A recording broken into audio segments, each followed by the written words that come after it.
This house was making me great income as a long-term rental, and then I turned it into an Airbnb.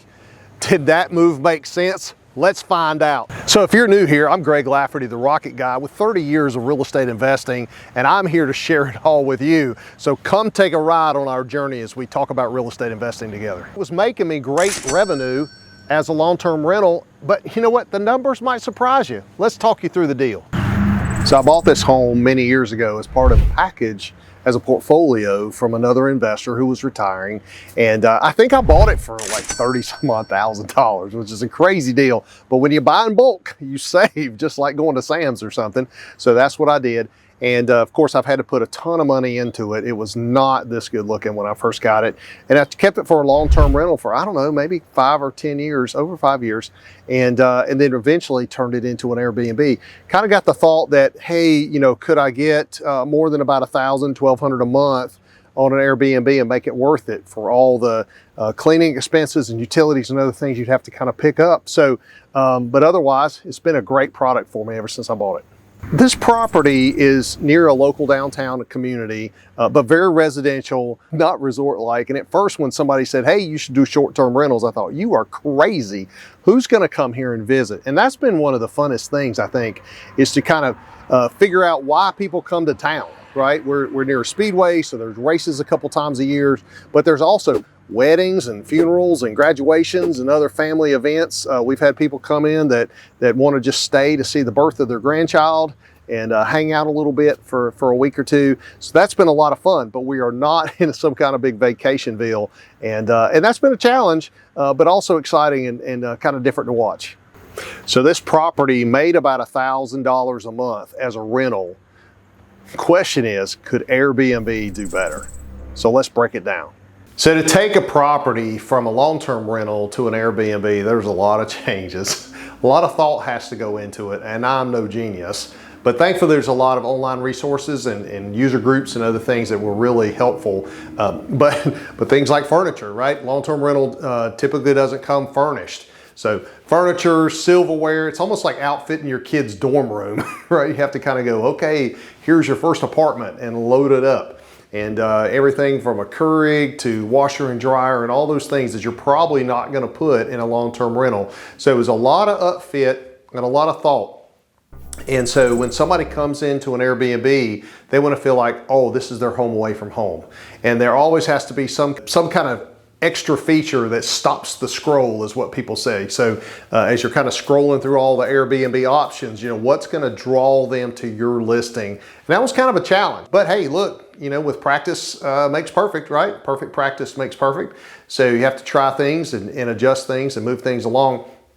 But what we found is that, yeah, you can do better on the gross income on an Airbnb. Just the cost per night, as long as you stay fairly full, 50 to 75% full, you can do much better on the gross rent.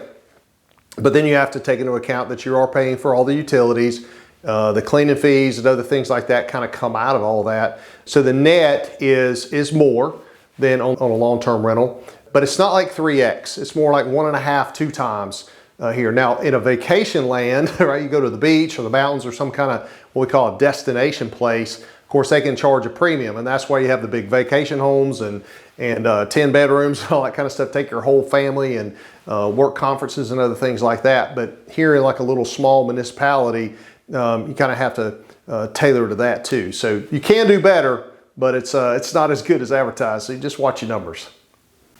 So these are the things that I had to do to get this ready for an Airbnb. Do you want to know how it turned out? One of the nice things about converting a long-term rental to an Airbnb, say for instance, this particular property, I had a real low cost basis and owned it for a long time. Everything was good. So I had that flexibility to make that change and even be without rental income for a couple months while we did, because we had to get furniture and had to do all those things that we've already talked about. And we could just try it, right? Just throw it out there in the water, see if a fish bites, right? And so I think this thing rents out somewhere around $100 or so a night. And you know, we could get about $1,000 to $1,200 a month in long-term rent. So really, I always thought, well, hey, if I could get 10 to 20 nights a month on Airbnb, I would be up, right? Even though there's a cost for furnishings and all that kind of stuff, I thought that was worth the investment to get the extra return. And so, did it work? Well, it actually did. It did do great. It's not three times. It's not three times the long-term rental, but we are getting an extra return on our investment.